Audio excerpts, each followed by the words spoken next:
بعد اذنك دقيقه واحده. استاذ احمد، حاسب وشك وراسك. لا العربيه حول دي ولا قوة الا بالله العظيم.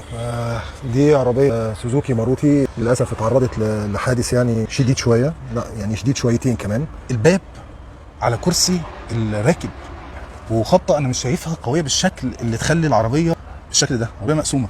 هي العربيه برضو ضعيفه شويه. عربيه ضعيفه طبعا، وهو للاسف في عوامل الامان بتاعتها. لا يعني من وجهه نظري مع احترامي طبعا للشركه المصنعه طبعا يعني، بس مفيش. الموديل ده عوامل الامان زيرو تفتقر لاي عوامل من عوامل الامان.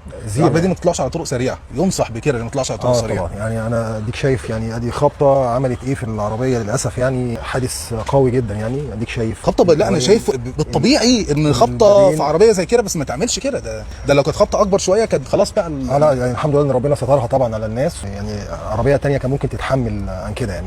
العربيه دي تستحمل بقى اصلاح؟ يعني انا شفتها انا استغربت يعني تكلفتها ماشي طبيعي، العربيه زي البورش كده مثلا ايه تتصلح، لكن عربيه زي دي تستحمل مصاريف الاصلاح؟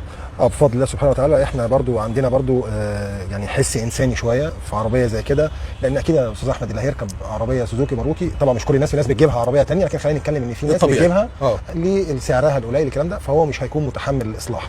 فعربيه زي كده حرام ان هي تطلع توتال لوس، فاحنا هنساعد صاحبها ان العربيه ان شاء الله هترجع سليمه على اكمل وجه، وبرضو باكد بدون قطعيات ولا لحام.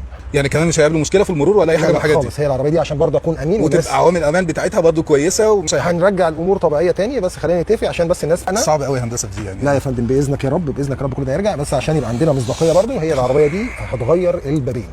لا هيجي لها بابين، لكن غير كده مفيش اي حاجه في العربيه دي هتتغير تماما.